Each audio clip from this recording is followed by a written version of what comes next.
Bonjour à tous, c'est le regardeur de vidéos. Et aujourd'hui, comme souvent, je vais regarder des tweets, non pas des vidéos. Les vidéos, ce sera pour demain. Et évidemment, pourquoi je fais ça? Parce que je n'ai que ça à foutre. Aujourd'hui, je vais regarder donc les tendances sur Twitter. Et je commence sur Katy Perry. Alors pourquoi est-ce que Katy Perry est en tendance?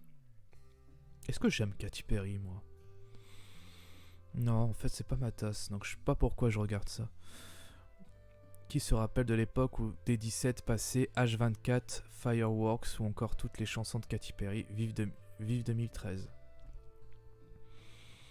2013 était une bonne année pour moi.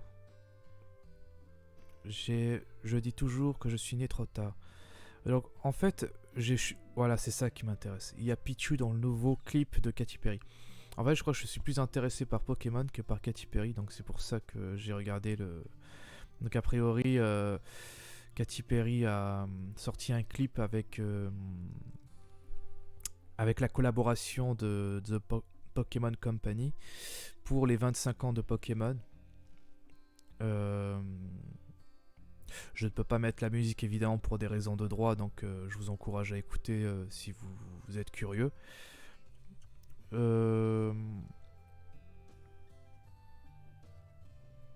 Donc c'est sorti à plusieurs heures déjà. Katy Perry sort électrique, une chanson avec Pikachu pour les 25 ans de Pokémon. Ok, donc c'est toujours le... Ouais. Je suis tombé sur un tweet qui m'a fait rire en fait, où il y avait un mec qui disait... Alors qu'est-ce qu'il dit celui-là?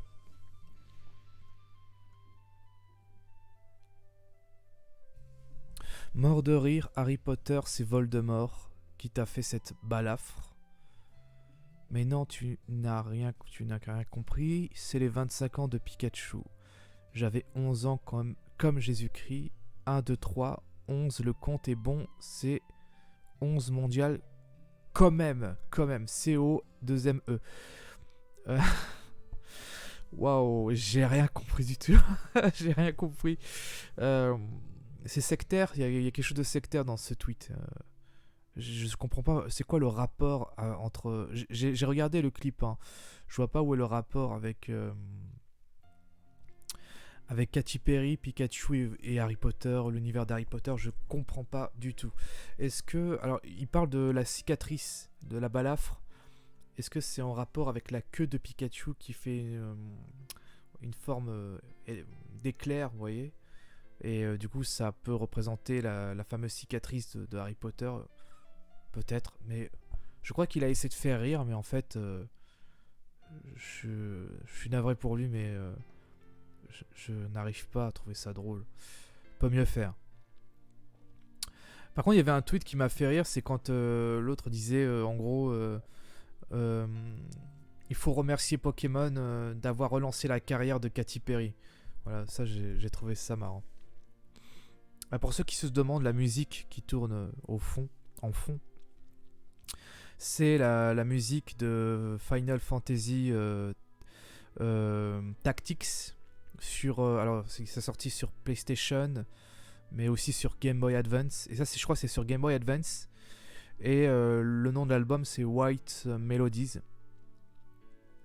Je sais que parfois il y a des musiques qui sonnent un peu musique d'ascenseur, mais il y a certaines musiques que je trouve vraiment très très apaisantes, et c'est pour ça que je le mets en fond, parce que comme vous pouvez le voir dans les tendances, ça c'est pas bon. C'est pas bon, je n'aime pas trop les tendances là. Gaza under attack, génocide, Ein Gaza. Pardon, je pensais que c'était de l'allemand. E-I-N, je pense Ein. Katy Perry, Hype, K-pop. Alors ça, je touche pas. Je regarde jamais les tendances sur les groupes de K-pop. Ça ne m'intéresse pas. Je préfère la J-pop, pour vous dire les choses. Hashtag Israël-Palestine. Donc forcément, il va falloir que je regarde aussi ces tweets-là. Même si, honnêtement, j'ai pas envie. Parce que hier, par exemple, j'ai regardé les tendances.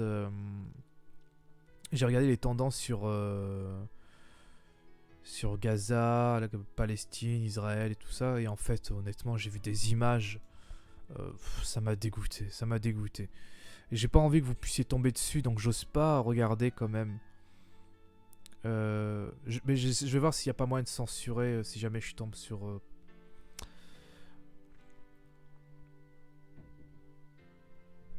Alors, la journaliste côté palestinien en tenue de démineur et la journaliste côté israélien habillée comme si elle sortait de soirée. No comment.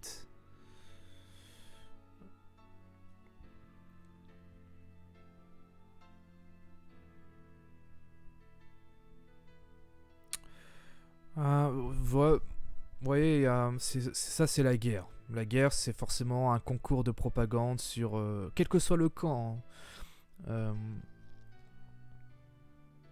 Vous n'avez pas. Attendez. Je trouve que la musique ne colle pas du tout avec ce que je suis en train de montrer.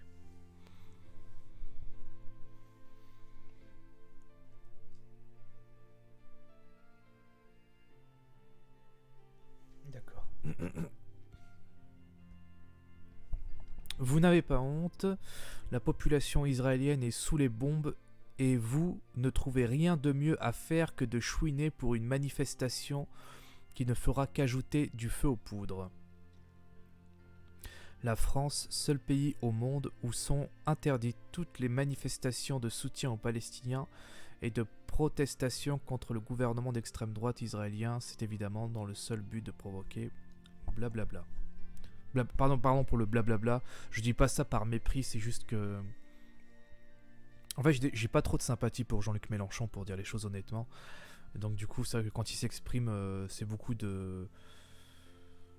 Il y a beaucoup de démagogie à chaque fois quand il sort des choses de sa bouche. Comme chez beaucoup de politiciens de manière générale, hein, mais lui en particulier, voilà, il y a beaucoup de choses qui m'irritent un peu chez lui. Donc en fait, est-ce qu'un jour il y aura une paix entre Israël et Palestine? Une paix durable, à l'image de ce qu'on peut trouver en Europe, c'est-à-dire bah voilà, les Français, les Anglais ne se foutent plus sur la gueule, même s'il y a eu ce petit problème, ce petit incident sur l'île de Jersey. Il n'y a plus de problème non plus entre les Français et les Allemands. Du coup, en fait, est-ce que un jour on va finir par voir voilà. Moi, je veux dire les choses honnêtement. Je vais couper la musique. Je suis désolé parce que la musique, je trouve que ça colle pas du tout avec ce qui se passe à l'écran. Je trouve que c'est un petit peu, je sais pas, je suis un peu mal à l'aise en fait parce que là, je suis en train d'aborder un sujet vraiment difficile, très compliqué, vraiment très compliqué. Alors, personnellement, moi, je suis ni pro-israélien ni pro-palestinien parce que je ne suis ni israélien ni palestinien. Du coup, bah, ça me touche forcément en tant qu'humain, mais ça ne me concerne pas directement. Vous voyez, j'ai pas de la famille là-bas, j'ai pas vraiment de véritables amis auxquels je suis vraiment attaché qui se trouvent dans l'un ou l'autre pays. Donc pour moi, forcément, c'est quelque chose que je vois de très loin, mais comme on en parle très souvent quand même, dans les médias, alors qu'il y a plein d'autres il y a plein d'autres incidents, plein de conflits sur la planète qui sont vraiment affreux, vraiment ignobles. Je pense le sort des Tibétains, le sort euh, comment j'ai oublié le peuple, le nom du peuple en question en Chine, cette minorité musulmane. Je pense aux indigènes de pas mal de pays, l'Australie, l'Amérique du Sud. Alors, bon, les aborigènes d'Australie, bon, il y a des choses, mais ils ne vivent pas des atrocités, évidemment. Mais c'est fou à quel point ils sont vraiment méprisés, c'est incroyable. C'est incroyable comment ils sont traités comme de la merde. Au niveau des conflits, je pense au conflit, cet éternel conflit qui est en République démocratique du Congo, avec cette guerre civile qui dure depuis des décennies, qu'on n'en parle jamais. Je pense évidemment aux indigènes d'Amérique du Sud, que ce soit voilà, c'est ces peuples amérindiens qui vivent dans la jungle amazonienne, en, en Bolivie, en Australie, qui subissent la déforestation, qui sont chassés qui sont même massacrés par des mercenaires, qui sont intimidés et massacrés par les mercenaires pour les pousser à s'en aller. Euh, Ça, c'est des choses qu'on n'en parle jamais. Il y a plein de choses, vraiment, des conflits vraiment qui sont vraiment effroyables sur la planète. Et c'est vrai que le conflit israélo-palestinien, c'est quelque chose, on en parle depuis des décennies, depuis la création de l'État d'Israël en 48 ou 47, je sais plus exactement quand est né l'État d'Israël. Ça veut dire quand même que ça fait quand même bordel, c'est fou quand même. C'est quand même ça fait quand même plus de 70 ans quand même que ce conflit existe, qui persiste donc moi j'ai essayé de comprendre. Moi je suis quelqu'un d'assez, je suis pas très très curieux de fou, mais je regarde, je lis l'histoire, j'essaie de comprendre le contexte, j'essaie de savoir un petit peu comment le brasier s'est-il enflammé, de quelle manière, par qui, à cause de qui. Et, euh, et donc du coup c'est pour ça que je peux pas me prononcer, parce que je sais que c'est un conflit qui est extrêmement complexe, très difficile à... On peut pas... Moi j'évite de... Comment dire d'être dans l'émotion et de prendre parti en fonction de mes sensibilités personnelles, de mes attachements. Vous voyez, j'évite à tout prix, parce que forcément, ça biaise complètement. Là où vous allez là vous allez comment dire, là par exemple, là c'est quasiment là ce que vous voyez sur l'écran, avec cette propagande. Euh, Ouais, c'est biaisé, forcément, c'est la guerre de l'image, et forcément on va faire en sorte de biaiser absolument tout, de sortir tout de son contexte, et les gens vont y croire aveuglément parce qu'ils vont justement être sensibilisés. Ils sont déjà sensibilisés, ils ont, ils sont leur cause, enfin ils ont déjà une cause qu'ils défendent, une cause qu'ils défendent, et du coup, euh, forcément leurs points de vue vont être biaisés. Et donc forcément, les pro un pro-israélien ne va pas forcément être touché par la propagande pro-palestinienne, et inversement. Vous voyez, ce sera... Du coup, ouais, c'est tout le principe d'une guerre.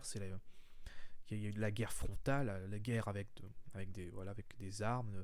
Et puis il y a la guerre de l'image, la guerre de propagande. On va euh, diaboliser au maximum le camp adverse, dire regardez, c'est eux les salopards, nous on est des innocents, on subit, etc. Et c'est comme ça, vraiment, je regarde, hein, j'essaie d'être le plus objectif possible. Quand je regarde dans le camp israélien, c'est voilà, Hamas balance des roquettes, on n'a rien fait, on se contente seulement de répliquer comme ferait n'importe quel pays attaqué. Et puis on a le camp palestinien, c'est où on nous balance des obus, et il y a des enfants qui crèvent par centaines, et on n'y est pour rien, on n'a rien fait, c'est les colons, c'est voilà. Et donc du coup, forcément, je trouve ça triste à le dire, mais ça fait vraiment... je parle pas de la population, hein.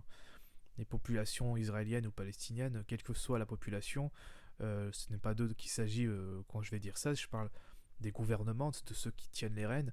Je pense au Hamas, et du gouvernement israélien. C'est eux en fait que je vois un petit peu comme des gamins qui s'entretuent, enfin qui se foutent sur la gueule dans une cour de récré, et qui n'arrivent pas à se faire la paix parce qu'ils ont trop de haine, trop d'orgueil en eux. Et, euh, et c'est ça en fait que je trouve déplorable, quoi. Euh, donc moi c'est pour ça que je peux pas être ni ni pour l'un ni pour l'autre. Je Parce que moi c'est des questions souvent qu'on me posait par le passé, à chaque fois avec des anciens collègues de boulot ou des anciens amis. Je précise bien anciens, parce que voilà, j'ai dû couper les ponts avec eux à un moment donné, parce que ça devenait pour certains un petit peu compliqué de nouer des liens sains. Et en fait, avec ces gens, souvent, bah, forcément, il y avait des débats politiques et je ne suis pas apolitique. Je crois, à un moment, j'ai dû dire que j'étais apolitique, mais en fait, je le suis pas. J'ai des sensibilités, forcément, plein de sensibilités. euh, euh, j'ai des idées. Forcément, je suis plus ou moins engagé politiquement, mais même limite sans le savoir. C'est que je vais avoir des points de vue, des avis sur telle ou telle chose. Donc forcément, ce que je fais est politique, mais je n'ai pas de parti. Je suis apartisan. Ouais. Pour ne pas, c'est-à-dire que je ne soutiens aucun parti. Je ne me suis pas vraiment engagé. Je, je ne suis pas engagé politiquement. Je ne vais pas me retrouver autour d'un groupe, mener un combat social et tout ça. Ça, c'est un truc que je ne fais pas. euh, Parce que j'ai pas d'amis déjà. Ça arrange bien les choses. Mais voilà, je suis apartisan. Je ne suis pas apolitique, mais je suis apartisan. Et là, encore une fois, quand les gens, à l'époque, me posaient des questions du genre, t'es pro-palestinien, et moi, évidemment, moi, je disais ni l'un ni l'autre. Et ça, même ça, vous voyez, même quand je disais que j'étais neutre, parce qu'il y a de quoi, parce que je suis neutre parce que ça ne me concerne pas, je n'ai pas à prendre parti, bah même ça, c'était insupportable de l'entendre pour beaucoup. C'est genre, tu peux pas être neutre. T'as vu ce que font les Israéliens? C'est immonde. Hein. Et, euh, et, et moi, en fait, je me dis, mais pourquoi est-ce qu'ils font ça? La question qu'on se fait, c'est pourquoi est-ce qu'ils bombardent?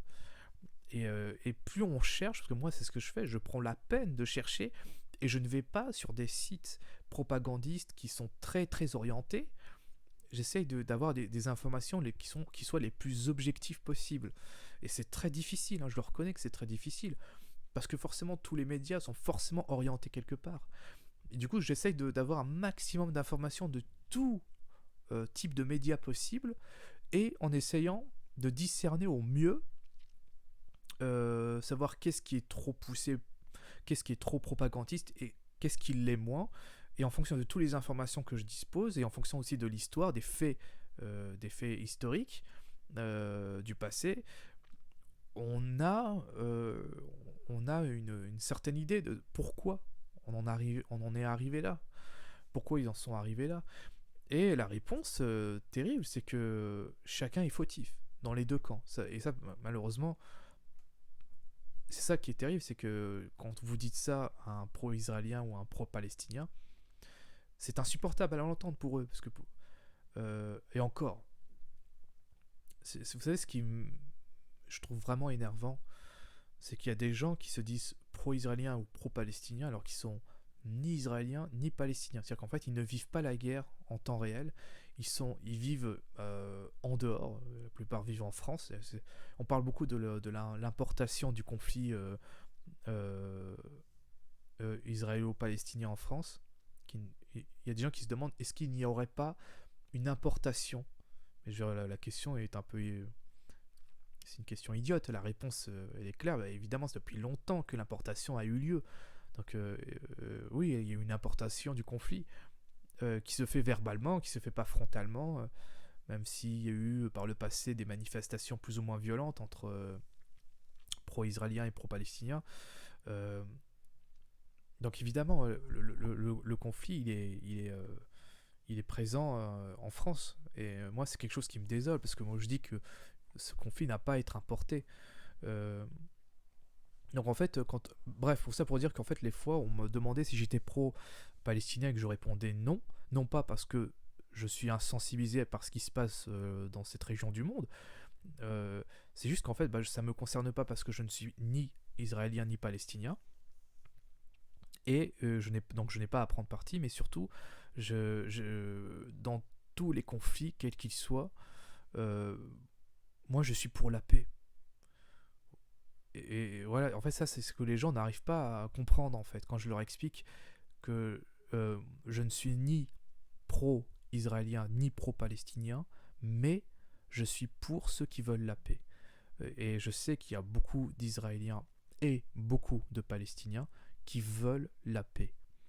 Ils veulent la paix, ils ne veulent plus de cette violence, ils le vivent depuis des décennies, de générations, il y a à chaque fois de nouvelles générations qui naissent comme ça dans ce conflit qui ne comprennent pas et qui finissent par comprendre forcément en grandissant et qui vont forcément prendre parti de leur enfin, qui vont forcément être du côté de leur pays. Et ça n'en finit pas, vous voyez, c'est un cycle éternel de haine et de violence, de vengeance. Il y a une volonté de conquête, il y a une volonté de reconquête pour d'autres, il y a une volonté il y a la vengeance, il y a plein de raisons qui poussent les Israéliens et les Palestiniens à se haïr et à se faire la guerre. Et donc forcément, moi je suis pour les Israéliens et les Palestiniens qui veulent la paix. Et la paix, c'est limite, c'est criminel dans la bouche de beaucoup d'entre eux, c'est limite une forme de trahison, vous voyez. Il y a eu par le passé par exemple, il y a eu l'ancien président, je ne sais pas si c'était l'ancien premier ministre ou l'ancien président israélien qui a été assassiné par un, euh, par un Israélien extrémiste parce qu'il n'a pas supporté qu'il ait tenté une ouverture de paix je crois que c'était Yasser Arafat à l'époque. Euh, et du coup, on l'a assassiné pour ça. Il y avait aussi l'ancien président égyptien qui a été assassiné, je crois que c'était à la fin des années 70 ou années 80, je sais plus qui a été remplacé par Moubarak. Donc cet ancien président égyptien, il a été assassiné par les frères musulmans euh, parce qu'il a voulu faire la paix avec les Israéliens. Et ça, c'était inconcevable. Vous voyez, donc voilà, je suis forcément ni pour ceux qui veulent continuer à mener une guerre qui est sans fin, qui n'aboutira à rien du tout. C'est une guerre sans fin. Euh, donc voilà, vous pouvez montrer toutes les horreurs possibles pour incriminer l'autre. Euh, Moi, je ne changerai pas ma position. Vous voulez que ça s'arrête? Faites la paix. Faites la paix. Il faut que le Hamas arrête de balancer des roquettes. Et parce que ça, c'est ce que les pro-palestiniens vont toujours chercher à nier. Euh, c'est quand on leur dit que ce qui se passe euh, dans leur camp, enfin dans le camp palestinien, quand le Hamas mène une guerre aveugle complètement stupide, je le dis honnêtement, c'est vraiment stupide ce qu'ils font, c'est-à-dire qu'en fait, ils balancent des roquettes, sachant déjà que ça n'a pas vraiment beaucoup d'effet comparé à ce qu'ils vont recevoir en retour. C'est quand même, ils sont faibles numériquement, ils sont faibles militairement, mais ils vont quand même balancer des roquettes à l'aveugle pour tuer, pour faire mal, pour terroriser. Mais forcément, en retour, ils savent ce qu'ils vont récolter. C'est quoi? Des bombardements. C'est forcément, quand on attaque un pays, tu t'attends à ce que le pays réplique à côté. Et, euh, et je me dis, mais en fait, c'est totalement suicidaire ce que font le Hamas. Euh, Honnêtement, si j'étais palestinien, j'en voudrais beaucoup plus au Hamas. Parce que balancer des roquettes, c'est un peu nous dire venez bombardez-nous. Vous voyez. Donc en fait, c'est limite complètement suicidaire ce que font le Hamas. Ils incitent à ce que l'armée israélienne réplique et fasse forcément des victimes collatérales. Pardon. Et ça, je trouve ça vraiment, c'est révoltant. Après, ce que je peux reprocher aussi à l'armée israélienne, c'est parfois, alors ça, je ne sais pas trop ce qui s'est passé entre temps, mais par le passé, il y a eu des réponses que j'ai jugées trop disproportionnées. C'est-à-dire qu'en fait, c'est vraiment une attaque frontale et complètement généralisée, enfin une attaque générale, c'est comme ça, où on attaque des points censés des points stratégiques du Hamas. Et dans le lot, voilà, des centaines de morts parmi les civils. Euh, je ne sais pas si ça a changé entre temps, parce que j'ai vu par exemple, j'ai vu des images affreuses, et en me renseignant un peu plus sur ça, je me suis rendu compte que c'était des images qui dataient de très longtemps, de 2014, enfin de vraiment ça remontait à loin, et je me dis non. euh, donc je ne sais pas comment ça fonctionne, mais voilà, moi je me dis en fait, arrêtez quoi. Genre, enfin, qu'on soit pro. Moi, le rêve, je pense même pour ceux qui se fichent un peu du conflit, le rêve que j'ai, bon, je sais que c'est naïf de ma part, mais bon, je sais que c'est très utopique, mais ouais, j'aimerais bien qu'il puisse y avoir la paix. Euh, on peut pas continuer comme ça avec. On peut pas continuer éternellement à s'entretuer. À un moment donné, juste, à un moment donné, on va se dire, attends, il y a suffisamment de morts, il y a suffisamment de cadavres, des gens parmi les nôtres qui se sont fait tuer, des êtres chers. Et essayons de penser aux générations suivantes, à nos enfants, à nos petits-enfants. Essayons de leur donner un avenir plus lumineux. Et pour ça, il faut faire la paix. Ça suffit. On laisse notre haine, notre orgueil de côté et tendons la main et essayons de trouver des compromis, voilà, parce qu'il me semble que voilà, il y a des Israéliens qui, parmi eux, qui sont pro, qui veulent coloniser encore la Cisjordanie, d'autres qui ne veulent pas justement parce qu'ils savent que ça va foutre la merde encore une fois. Il y a des Palestiniens qui veulent regagner leur terre ancestrale. Enfin, c'est vraiment la grosse merde. Et je crois que c'est vraiment. Ouais, tout ça, c'est un problème de terre. Euh,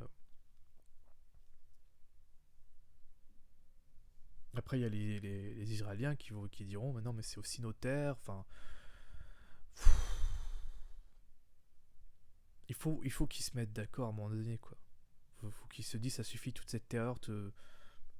Il faut que ça prenne, faut que tout ça prenne fin, quoi. Ça peut pas continuer éternellement. Donc voilà, voilà ce que je pense moi du conflit. Je peux pas être, je peux pas être pro israélien, pro palestinien. Je, si j'étais palestinien, je serais pro palestinien. Si j'étais israélien, je serais pro israélien. Euh,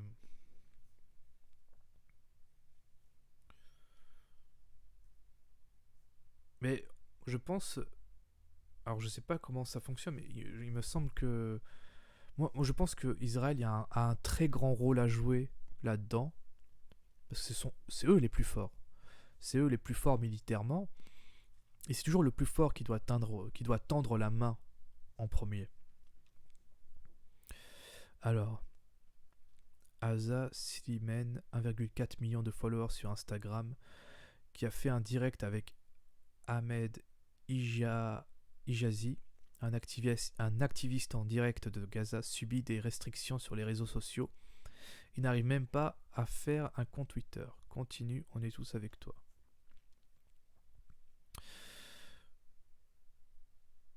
Honnêtement, le Hamas, euh, vous aurez beau foutre des tas de photos comme ça, des photos montage censés sensibiliser, forcément évidemment que ça fait du mal. Moi personnellement, si je vivais dans la bande de Gaza, ce serait cauchemardesque de dire voilà, on est ce territoire ridiculement minuscule avec une population très dense, euh, et de se dire voilà, on peut se prendre un obus sur la gueule n'importe où comme ça, aléatoirement. euh, Forcément, oui, comment dire, c'est cauchemardesque pour les gens qui vivent là-dedans. Euh, je vous assure, c'est parce que je sais qu'il y a souvent ce concours de victimisation dans les deux camps, qui sont les véritables victimes. je vous assure, c'est quand même bien plus terrorisant de recevoir plein d'obus sur la gueule que des roquettes qui sont pour la plupart interceptibles par, les, des, par des missiles anti-aériens. Euh,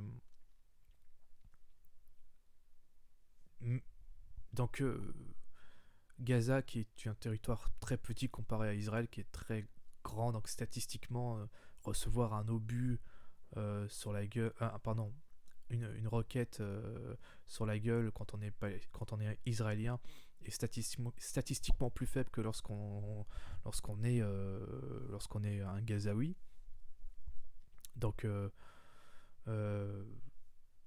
mais je ne vais pas commencer à rentrer là-dedans sur la guerre des victimisations. Donc, vous aurez beau lancer des images comme ça, ouais, de sensibiliser et tout. Moi, je vous dis, si vous voulez vraiment arrêter ça, enfin, si vous indignez-vous de ce que font. Vous ne pouvez pas raisonner Israël à leur demander d'arrêter d'envoyer des obus. En fait, parce que je, là, actuellement, de ce que je comprends, j'essaie de comprendre vraiment les deux camps, hein. Et là, ce que je comprends du côté de l'armée israélienne, c'est ce qu'ils font, c'est une contre-attaque. Ils ne font que répondre aux attaques qu'ils reçoivent, donc des roquettes. Et évidemment, ils ne font que protéger leur population. C'est un réflexe. euh, et, euh, et en fait, balancer des roquettes à l'aveugle, comme ça, en réponse à ce qui se passe en Cisjordanie, ou je ne sais plus dans les... je sais plus comment tout a commencé, je crois que c'était même pas, je sais pas en Cisjordanie, c'était... Oui, dans le côté palestinien de Jérusalem. Voilà, je trouve ça complètement idiot et totalement suicidaire. Et moi, si j'avais des membres de ma famille qui se font tuer à Gaza, j'en voudrais beaucoup plus au Hamas d'avoir balancé ces roquettes, connaissant, sachant et pertinemment les conséquences de ces largages de roquettes. Euh, J'en voudrais beaucoup plus à eux. Euh, Évidemment, j'en voudrais énormément aussi à l'armée israélienne, mais j'en voudrais beaucoup plus au Hamas d'avoir allumé le brasier. Euh, c'est totalement inutile. Totalement inutile. Je sais pas, ça fait des, des années et des années qu'ils font ça. Et à aucun moment ils se sont dit, attends, c'est une stratégie stupide. C'est, c'est pas comme ça qu'on va reconquérir nos terres. Hein, au contraire. Ouais, à aucun moment ils se sont dit ça. C'est une stratégie complètement idiote, complètement débile. Et, et peut-être que c'est voulu. Peut-être que le Hamas, en fait, il balance des roquettes pour maintenir une certaine terreur parmi leur population. Et la terreur, forcément, ça déraisonne complètement. Ça engendre la haine, ça engendre la colère. Et forcément, ceux qui ont perdu par la suite des proches durant les bombardements israéliens, euh, les bombardements israéliens, vont logiquement se tourner, se cacher derrière le Hamas, en disant on vous soutient, je veux me battre avec vous. Vous voyez, c'est ça en fait le cercle vicieux. Et j'ai l'impression que le Hamas, j'ai l'impression qu'ils ont compris ça, j'ai l'impression, vraiment. Il faut balancer des roquettes pour que les Israéliens répliquent, contre-attaquent. Ensuite, il y aura plein de victimes dans notre côté, logiquement. Et du coup, parmi ces victimes, beaucoup de gens vont rejoindre le rang du Hamas. Et du coup, on conserve le pouvoir. Vous voyez, j'ai vraiment l'impression que c'est peut-être ça. Enfin, j'essaye de comprendre. Hein. Je me dis, mais pour quelle raison il faut une chose aussi stupide? Et pour moi, je me dis, le, le, seul, le seul brin de raison dans cette histoire, si on pouvait y trouver, bah ce serait ça. Ce serait pour cette raison-là. Mais ce serait peut-être pas pour ça. C'est peut-être qu'ils sont juste profondément stupides, complètement ravagés par la haine, et qui veulent se venger coûte que coûte. Qu'importe, on dépend des conséquences terribles sur eux par la suite. C'est une sorte de suicide collectif, quoi. On sait ce que ça va faire de balancer des roquettes. On sait ce qu'on va recevoir quelques jours après ou quelques heures après. Vous voyez, honnêtement, J'arrive pas. C'est pour ça que j'arrive pas à comprendre sincèrement. Il y a moyen de faire la paix. C'est ça qui est fou, c'est ça qui est frustrant.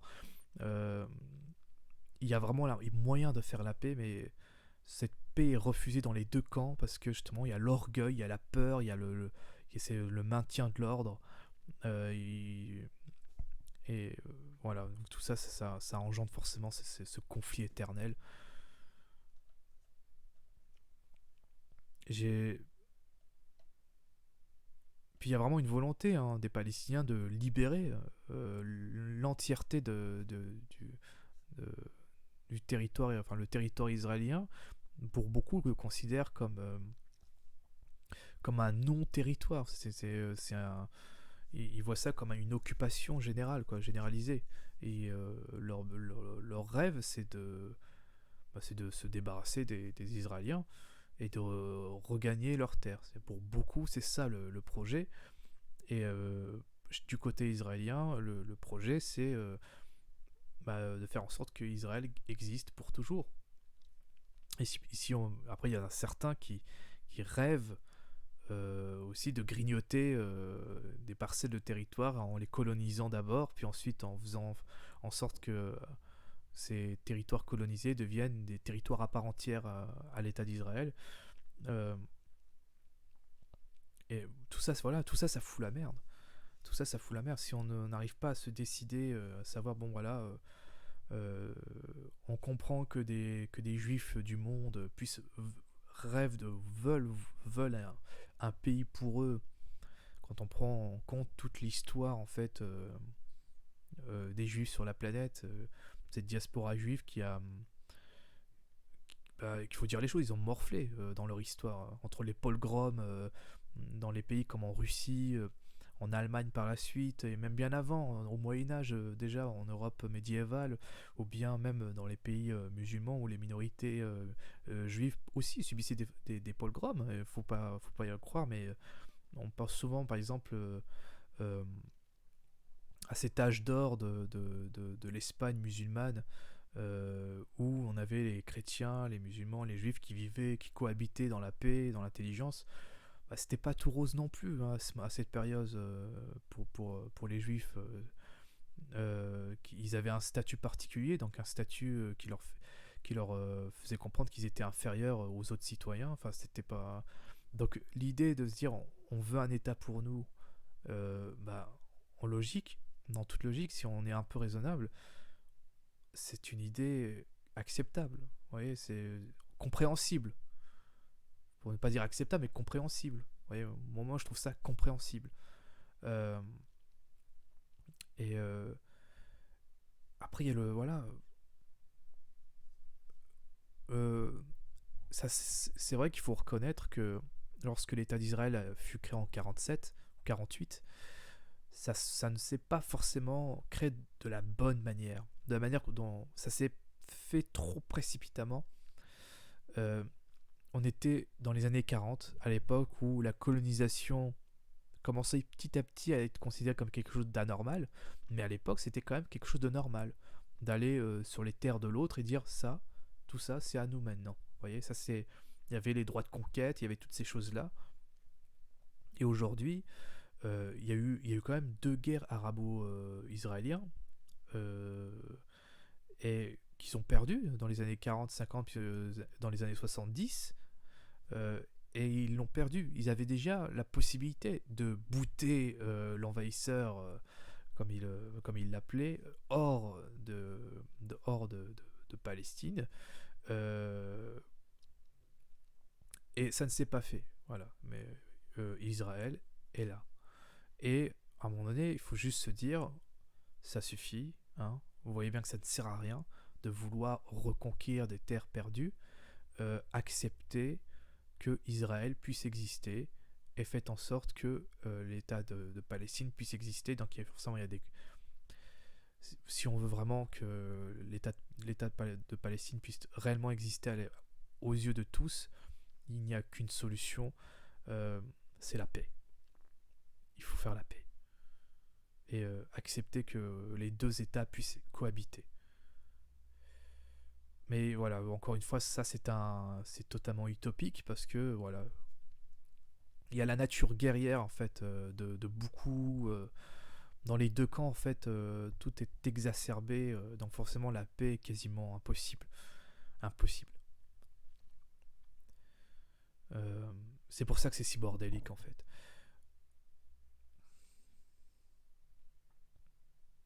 Mais je peux pas m'empêcher de rêver de ça, vous voyez, de rêver d'une paix, une paix définitive, un traité de paix entre euh, déjà la fin du Hamas, parce que le Hamas c'est pas un parti politique qui prône la paix, c'est un parti de guerriers, c'est c'est un mouvement de c'est un mouvement de guerriers.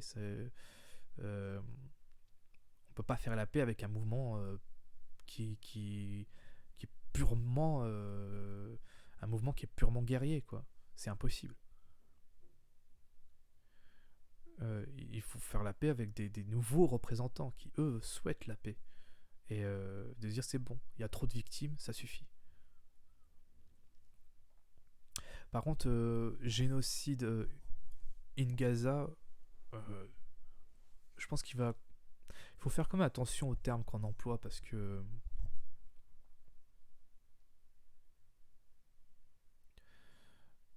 euh, il faut faire attention avec les termes qu'on emploie parce que non, il n'y a pas de génocide à Gaza. Il y a actuellement des morts, beaucoup de morts, comme il y en a eu par le passé. Euh, je veux pas défendre Israël, mais je sens quand même qu'il y a un changement de mentalité en Israël. Ils ont compris que la guerre de l'image, c'est évidemment il faut redorer son image et pas se montrer en simple bourreau. Mais je sais qu'il y a il y a une nouvelle politique en Israël, et, si on le compare, mais ça c'est ce que les gens ont du mal, c'est de comparer à quoi ressemblait un gouvernement il y a 20-30 ans et le comparer à ce qu'il est maintenant. Et on sent quand même que Israël ne veulent pas de cette guerre. Je parle des gouvernements. Le gouvernement de Netanyahou, on sent que voilà, il n'y a plus cette politique de conquête comme il y avait eu par le passé avec une véritable répression, genre je balance de l'agent orange sur la population, des choses comme ça. Il n'y a plus ce genre de choses. On sent vraiment qu'il y a vraiment une volonté voilà, de calmer les choses. Euh, et c'est pour ça qu'en fait, j'en veux beaucoup plus au Hamas qu'au gouvernement israélien qui ne font que réagir en fait. Parce que euh, si le Hamas, enfin si les Palestiniens pacifistes cessaient d'agir avec violence comme ils le font, bah, je suis certain qu'il n'y aurait pas tout ça.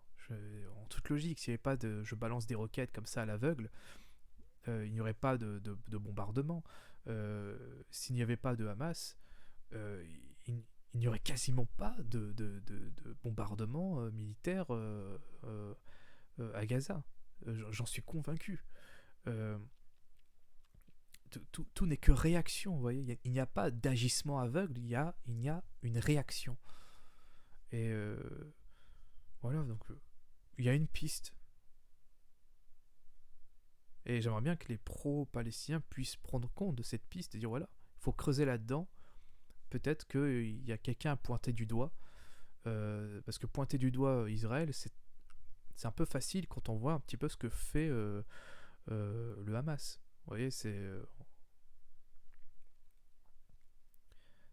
leur stratégie est mauvaise. C'est contre-productif et ça fait du mal à tout le monde. Donc, à mon avis, il faut peut-être se poser la question qu'est-ce qu'il faut faire pour. C'est ça le but. Qu'est-ce qu'il faut faire pour que tout cela cesse. Donc, j'encourage vraiment les pro-palestiniens à se mettre un minimum. Pour ne pas dire palestiniens. Quand je dis pro-palestiniens, la majorité d'entre eux ne sont même pas palestiniens. Mais j'encourage les pro-palestiniens à se mettre un minimum à la place des Israéliens, comme j'encourage les pro-israéliens à se mettre un minimum à la place des Palestiniens. Juste se mettre à la place des autres. Je vous assure c'est pour ça que je suis si mesuré, vous voyez. Genre, je sais pas si je sais pas, excusez-moi, peut-être que c'est le terme que j'ai employé. Non, si mesuré, non, mais j'essaye d'être mesuré. J'ai le sentiment d'être mesuré, mais peut-être que je ne le suis pas. Mais j'essaye au maximum de prendre du recul et d'essayer de comprendre en étant le plus impartial possible.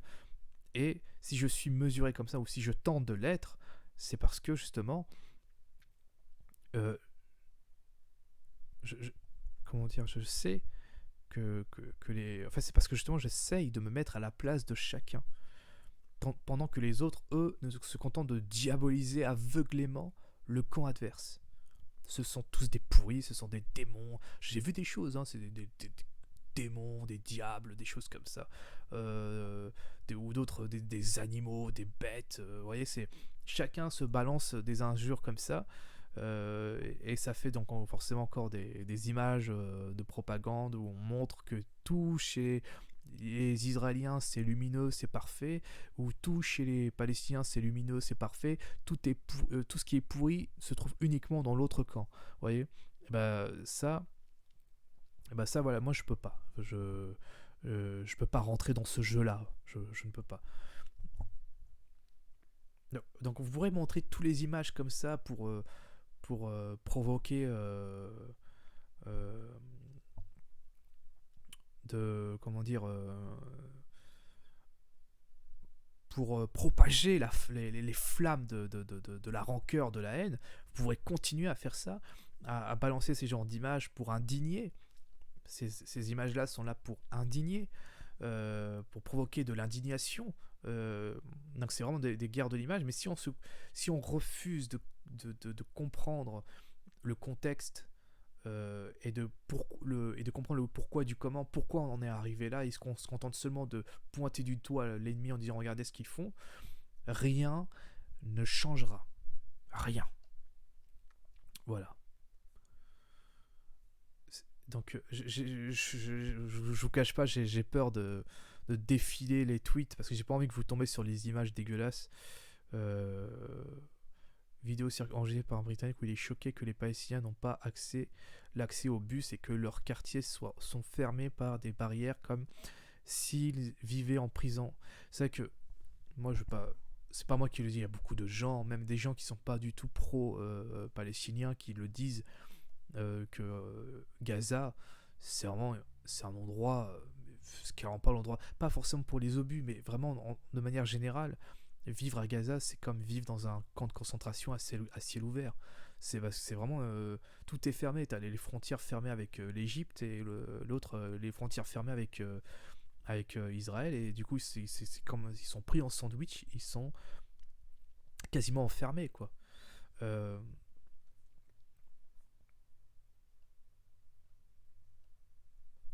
voilà, donc en plus de ça, ils reçoivent des obus sur la gueule et du coup, parce que moi j'ai vu quand même des choses très. Justement, si je pointe du doigt aussi le Hamas, c'est qu'en fait ils ont une stratégie très malsain.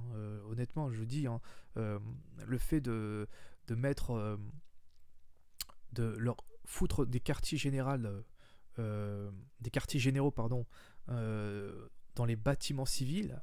C'est-à-dire que on a des appartements où on dispose les armements et toutes ces choses-là dans des immeubles avec des habitations, avec des enfants qui y vivent à l'intérieur. Et forcément, euh, euh, on a quand l'armée israélienne veut neutraliser ces menaces, euh, ils attaquent ces immeubles et forcément on a des civils qui font partie des victimes quoi. Et ça c'est très révoltant. C'est quoi cette stratégie quoi? C'est comme s'ils prenaient des populations civiles en otage. Sincèrement, moi, je ne supporterais pas ça. Si j'étais palestinien, je ne supporterais pas que le, que le Hamas implante leur base comme ça en plein milieu de nous, quoi, en plein milieu des civils. Si j'étais palestinien, je ne le supporterais pas. C'est- Mais bon, à mon avis, il y a aussi une politique de terreur aussi enfin une politique de terreur, non, mais une politique de répression. Il y a une forme comment dire, parce qu'il faut dire les choses. Le Hamas, c'est pas le gouvernement, le régime du Hamas, ce n'est pas un régime démocratique.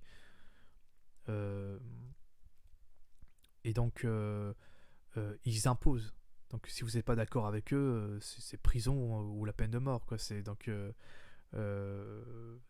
alors j'imagine même pas, limite le simple fait de ne pas d'être d'accord avec eux, c'est être pro-israélien, donc c'est de la trahison, donc c'est la peine de mort. Donc pour toutes ces raisons-là, moi je trouve, voilà, c'est pour ça que j'essaie d'être mesuré. Je peux pas, quand il y a quand il y a des pro-palestiniens qui me font la morale en me culpabilisant comme ça, bah, je leur fais comprendre. Je dis non, écoutez, regardez en profondeur ce que fait le Hamas et regardez un petit en profondeur. Vous verrez que tout n'est pas tout blanc, tout n'est pas tout noir. Les deux sont fautifs, les deux camps sont fautifs.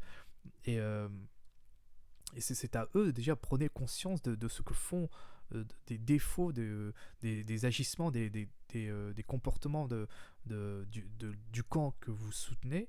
Et peut-être que bah, déjà, vous ferez un peu mieux travailler votre esprit critique déjà. À ce moment-là, vous ferez preuve d'un peu plus d'esprit, enfin, vous ferez preuve, pardon, d'un peu plus de discernement. Et à ce moment-là, vous serez obligé de dire que oui, dans les deux camps, il y a quelque chose qui ne va pas. Vous pouvez pas dire que c'est uniquement l'autre camp. Ce n'est pas possible. Dans une guerre, ça ne fonctionne pas comme ça. Quand on est dans une situation de guerre, forcément, on va diaboliser au maximum l'ennemi. De manière même très très caricaturale, très disproportionnée. C'est le but d'une guerre. Il faut vaincre l'ennemi. Et pour cela, il faut créer un, un sentiment d'engagement total chez la population. Donc on va le galvaniser en lui montrant un maximum euh,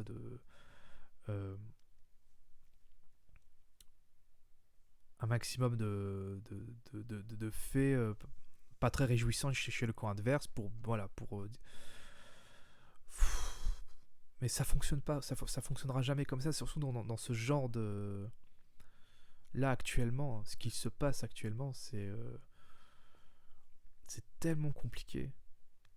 Vous voyez bien que ça dure depuis des décennies, que ça ne fonctionne pas. À un moment donné, il faut peut-être se poser la question et dire peut-être qu'ils adoptent une très mauvaise stratégie. Peut-être qu'il faut que cette stratégie, il faut qu'ils le changent.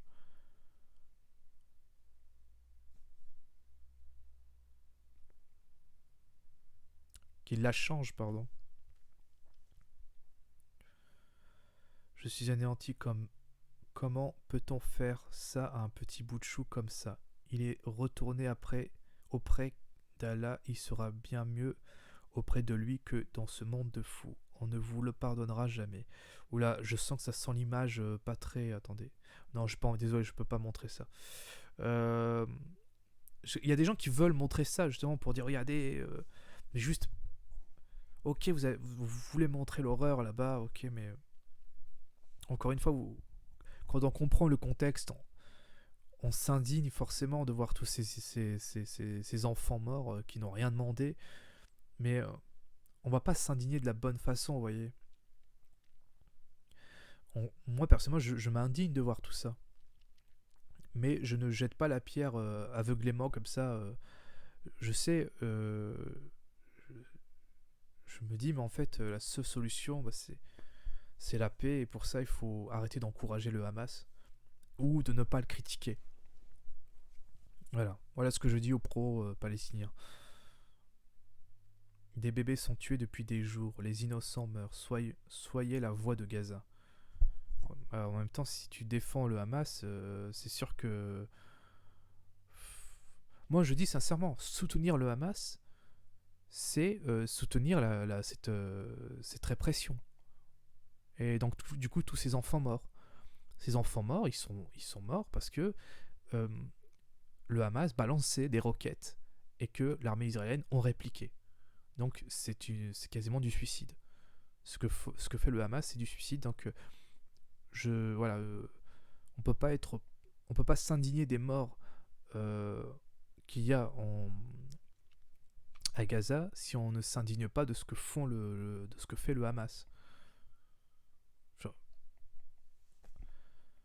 Juste ça, quoi. Évidemment que vous n'allez pas gagner une guerre avec des roquettes. Quand en face, vous avez quand même une armée extrêmement puissante, qui est l'une des plus puissantes armées du monde, qui possèdent l'arme nucléaire, qui... Enfin, à un moment donné, juste raisonnable, quoi. Réfléchissez, vous voyez bien que c'est pas possible. Vous tirez une balle dans le pied et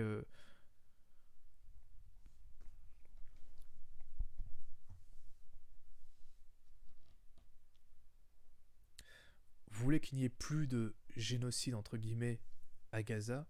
La réponse est simple. Ah, arrêtez de nourrir le chaos comme ça. Arrêtez de nourrir le chaos.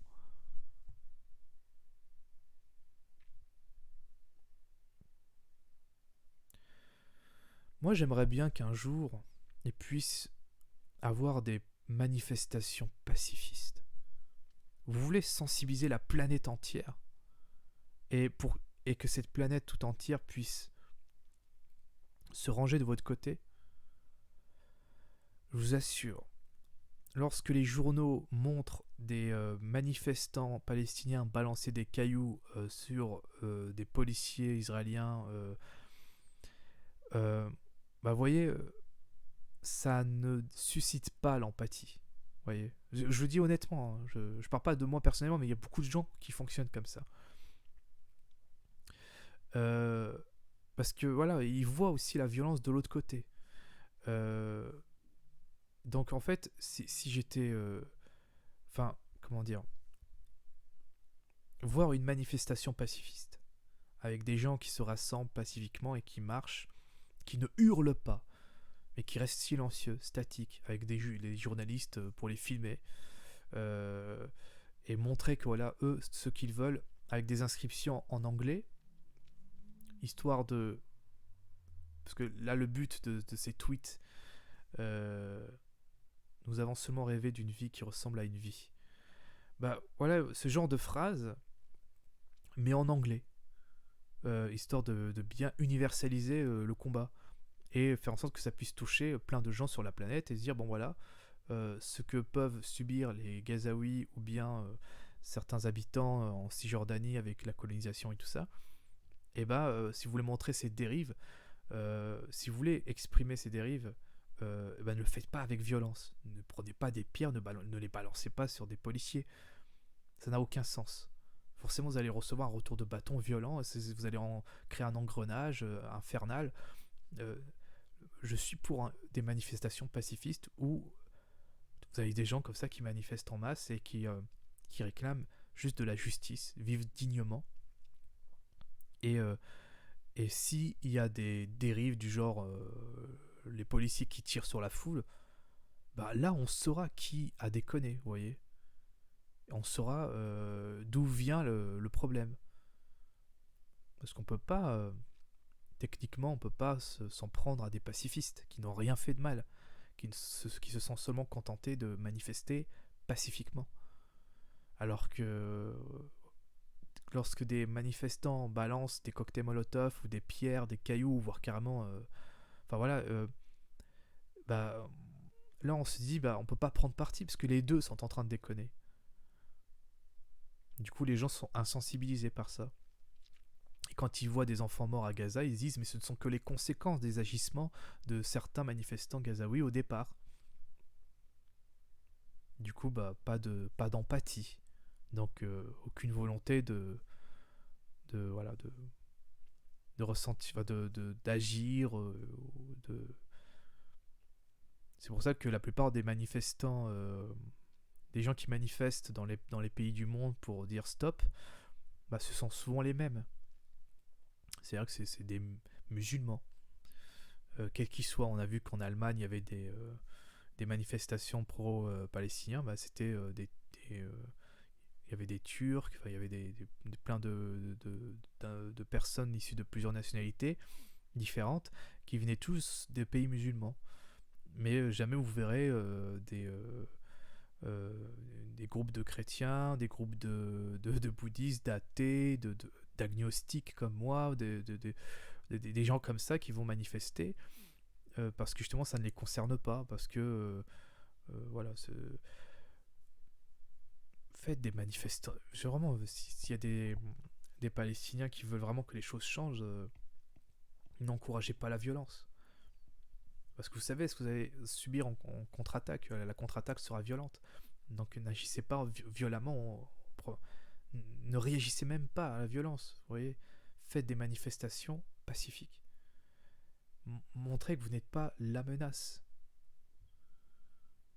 Et vous allez voir, hein, c'est très efficace. Il y a des tas de gens qui par le passé qui ont eu cette idée, qui ont eu la force de le faire. Je pense par exemple à Mandela qui n'était pas forcément très pacifiste au départ, mais qui a décidé de faire des manifestations pacifistes par la suite pour mettre un terme à l'apartheid. Bon, il a fait des années de tôle, mais ça a sensibilisé le monde. Il y a eu Gandhi qui a fait des manifestations pacifistes pour dire non à l'occupation anglaise en Inde. Et on a vu ce que ça a donné. Ça a été retentissant. Les gens ont été marqués dans le monde entier. On peut changer les choses en étant pacifique. Si vous aimez vos enfants, si vous aimez vos proches, c'est vraiment tout ce qu'on peut souhaiter. C'est vraiment c'est ne pas agir avec violence, parce que si on agit avec violence, ça peut se répercuter sur les gens qu'on aime. Ils vont être des dommages collatéraux. Voilà. Donc c'est une belle phrase. Nous avons seulement rêvé d'une vie qui ressemble à une vie. C'est une belle phrase. Mais maintenant vous savez ce qu'il vous reste à faire pour que cette phrase devienne réalité.